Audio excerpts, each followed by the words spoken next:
তো হ্যালো বন্ধুরা, সবাই কেমন আছো? আশা করি সবাই ভালোই আছো আর আমিও ভালো আছি। তো উঠে পড়েছি সকাল সকাল, মানে সকাল বলবো না, এখন বাজে 10টা। আর বাড়ি থেকে ফোন এসছে এত, আজকে জল ঢালতে যাওয়ার দিন। আমি পড়ে পড়ে ঘুমোচ্ছি, রাত্রি 1-1:30টার সময় ঘুমিয়েছিলাম, তো ওই জন্য। তো হ্যালো বন্ধুরা, দেখো আমরা জল ঢালতে চলে এসেছি। আর এই যে দেখো ভোলানাথের মন্দির, রেডি হতে বোম্বে এরকম নিয়ম আছে যে 12টা বেজে গেলে আর জল ঢালতে দেয়নি। তো এখানে ঠাকুর মন্দিরে থাকে, ওই ঠাকুর মন্দিরে দিয়ে চলে যাবো। জল ঢালতে দেয়নি, তার জন্য রোডে একটা ছিল, তাই এখানে। আমাকে কেমন লাগছে বলো? তো এই দেখো, এটা আমার কাকি আর আমার কাকা, যে ম্যাচিস বার করছে, চারজনে মিলে আমরা জল ঢালতে এসেছি। আর একজনের দেখানো বার করছে, সে আগে ধূপ জ্বালবে, ধূপ দিয়ে রেডি হয়ে গেছে, সে ধূপ জ্বালবে বলে। কাকি জি বলছে যে এখন কেন ধূপটা জ্বালছো, আগে পূজা করি তারপর না। সে বলছে না, তোরা কিছু জানো না, দাঁড়া আমি ধূপটা জ্বালি তারপর তোরা পূজা করি। তো আমরা পূজা করছি, আর মেয়ে যে ঠাকুরের জল মানে জল ঢালছে বাবার মাথায়। জল ঢালা হয়ে গেছে, তারপর আমি বললাম ক্যামেরাটা ভিডিও হচ্ছে তো, জলটা ঢেলে দিই। তো আমার মেয়ে তো এইসব পছন্দই করেনি, ক্যামেরা ধরা ভিডিও করা এইসব তো কিছু পছন্দই করেনি। তো কাকিকে বললাম, সে ধরে দিল।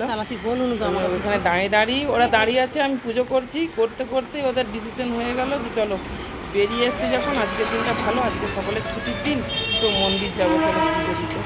তার জন্য ওরা যখন বলছে যে আলোচনা করছে, আমিও ভাবলাম যে না, ছুটি তো পাইনি, ছুটি থাকেনি, কখনো কখনো রবিবারও চালু থাকে। তার জন্য চলো তাহলে মন্দিরে পুজোটা দিয়ে আসি, আজকে একটা ভালো দিন। ওই জন্য তো ভোলানাথের মাথায় আগে জল নিয়ে, ঠান্ডা জল নিয়ে এসেছি।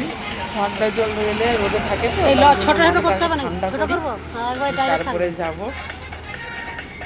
মন্দিরে।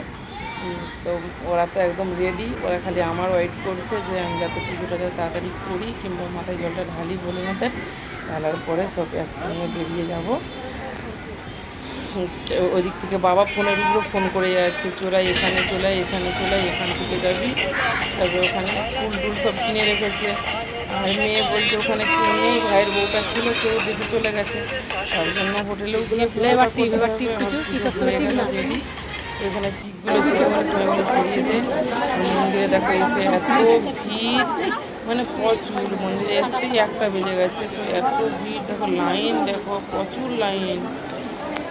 এখন এরকম লাইনে দাঁড়িয়েছি, আর আমার পিছনে প্রচুর, মানে মন্দির আগলি দিক থেকে একদম পিছন দিক পর্যন্ত, মানে লাইনে লাইন।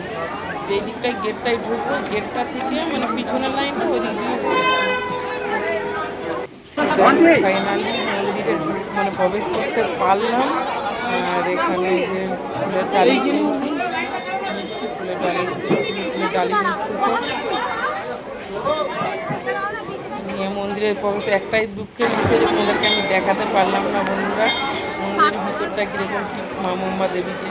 কারণ কি দেখো, আমাকে পুরোহিত আমার আঁচলে খালিটা দিয়ে দিচ্ছে, বলছে আঁচলে খালিটা দেবো, তাই আমি নিয়ে ফেলেছি। আর ওখানে ক্যামেরা করতে দেয়নি বন্ধুরা, তাই আমি মন্দিরের দেখাতে পারলাম না তোমাদেরকে। আবার বাইরে এসে ভিডিওটা স্টার্ট করলাম। তো আমার ভিডিওটা কেমন হয়েছে জানি না। আর দিচ্ছি আমি এখানে চুড়ি আর যেটা দিয়েছি কাপড়, তো আমি এখানে ঠাকুরের খানে দিয়ে দিলাম। সেখানে ওটা এখানেই দিতে হয়, তাই এখানে দিয়ে দিলাম। আর ওইদিকে মেয়ে আর কাকি হচ্ছে যে ফটো তোলাই ব্যস্ত। বললাম যে আমার এটা ধরে দাও ক্যামেরাটা, তারপরে ধরেছি। আমার ভিডিও কেমন হয়েছে জানি। টাটা বাই, সবাই ভালো থেকে সুস্থ থেকে।